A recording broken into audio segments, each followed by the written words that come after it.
이 영상은 사실이 아니고 외계인이 상상한 것을 마구 떠들고 있으니 그냥 재미삼아 들어주시길. 보통 사람들이 이해할 수 없는 현상, 그 중에 살인자에 대하여.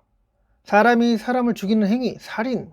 예전에, 오래전에 부족의 우두머리가 되기 위해 경쟁자를 죽여야 하는 그런 일들은 아주 당연시되었고, 자신의 부족을 지키기 위해 침략 행위를 일삼는 다른 무리들의 사람들을 죽여 없애야 내 이웃과 형제들을 지킬 수 있었기에, 부족 간 전쟁이라도 일어난다면 죽이지 못하면 모두 죽을 수 있기에 한치의 망설임 없이 아주 나약한 적일지라도 나중에 강대한 그런 씨앗이 될 수 있기에 아이의 상태일지라도 제거하는 잔인한 행위들이 일상적으로 느껴졌던 그런 시대.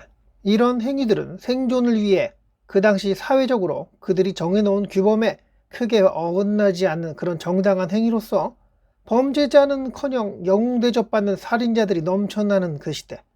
그렇게 한참을 지나 사회를 구성하는 사람들의 수가 늘어났고 또 늘어나니 이들을 통제하기 위해 여러 규범이 생겨났고, 이거 하면 안 되고 저거 하면 안 되고, 그런데다 전쟁이 일어나지 않는 한 사형수를 제거하는 행위를 하는 범죄자에게 총을 발사하는 경찰, 이들을 제외한 모든 살인 행위는 불법으로 간주되는 평화로운 시대. 예전 시대에 행해졌던 그 수많은 살인들은 아주 소수의 오염된 깨달음을 얻은 사람들에 의해, 아니지 사람 아닌 것들도 함께 그들이 예전에 경험했던 그 죽임에 대한 추억, 반복되었던 죽임 끝에 결국 자신 또한 죽임을 당했던 그 시기를 몇 번이고 겪은 이들의 환생, 본인이 직접적으로 살인을 하면 어떤 일이 벌어질 것이다 라는 것을 잘 알지는 못하였으나 지속적으로 생성되는 육신에 비해 그 영혼은 온전히 하나였으니 살면서 누렸던 그 특별한 행위에 깃든 영향력에 대해 무의식은 어느 정도 기억하고 있을 법도 하였고, 그래서인지 좋아하는 사람과 함께 죽는 행위, 좋아하는 사람을 죽이는 행위, 마음에 드는 사람을 해하는 행위, 증오했으나 결국에는 사랑하는 사람으로 드러난 피해자, 국가에서 극형에 처해질 그런 잔인한 행위들은 계속 생겨나게 된 것은 과거의 영광, 상대를 죽이지 못하면 자신과 자신의 가족이 위험해지는 그런 상황을 느꼈다던가, 아니면 적에게 습격을 받아 자신도 가족도 함께 죽게 되는 슬픈 결말을 느껴본 그런 영혼들이 있었기에, 자신을 지키기 위해서는 죽여야 한다는 무의식과 또 다른 것은 이 세상이 시뮬레이션 세상과 같다 라고 느낀 그런 또 다른 무의식. 혹시 이런 말 들어본 적 있는가? 전생의 원수였다. 전생의 부모와 자식 관계였는데 너네가 부부의 연을 맺었네. 니네가 왜 이렇게 싸우는 줄 알아? 보기만 하면 그냥 화가 나고 그냥 죽이고 싶지. 전생에 네 남편이 너네 집안을 몰살시킨 장본인이야. 이와 같은 과학적으로 전혀 입증되지 않은 소설 같은 이야기를 해주는 무속인이 있다는 것을. 자, 이들은 왜 이런 이야기를 하는 걸까? 자신이 모시는 신께서 일러주셨다고 하는데, 과거를 맞추고 앞으로의 미래 또한 어느 정도 예측할 수 있는 기이한 능력을 가진 그들. 그 능력은 대단하나 전생에 대한 이야기는 글쎄다. 그렇지만 환생에 대한 것은 절대적으로 믿는 그들.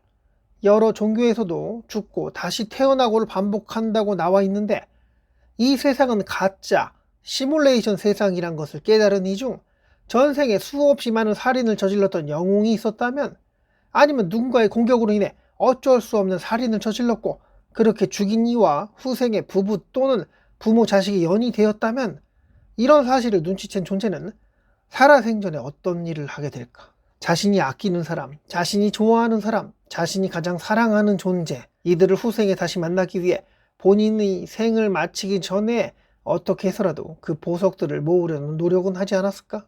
사형당하는 살인범의 최후, 그렇게나 살인을 후회하며 두려워하는 이가 있는 반면에 나는 다시 태어난다, 다시 살아올 것이다 라고 외친 이는 과연 없단 말인가? 별 감흥 없이 사형 집행을 받은 이들에 대해서는 어떻게 설명할 거란 말인가? 더 이상 인간이길 포기한 존재라서?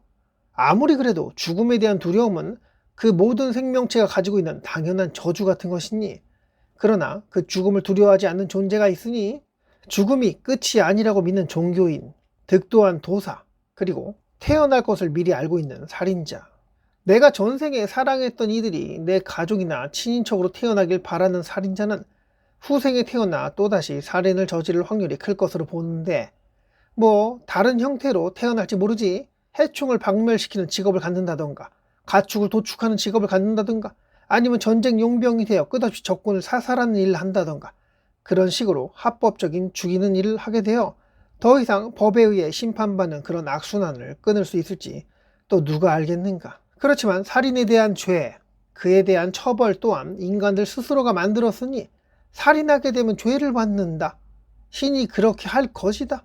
그래, 그럴지도 모르지. 그런데 어떤 종교인은, 그 유명한 많은 사람의 존경을 받던 종교인이 죽을 때 나는 죽기 싫다고 아이처럼 하염없이 땡깡 쓰는 그런 모습은 어떻게 설명할 거란 말인가.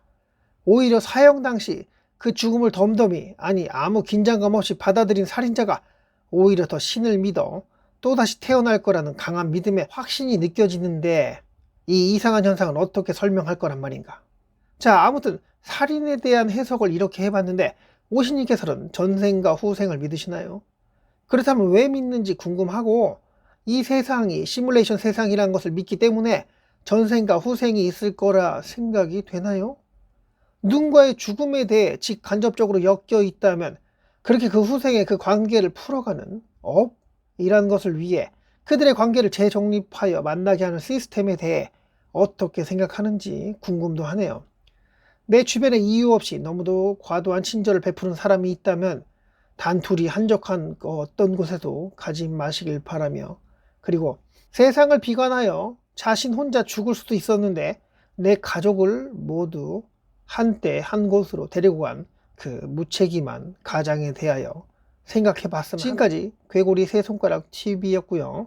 영상 끝까지 봐주셔서 감사합니다.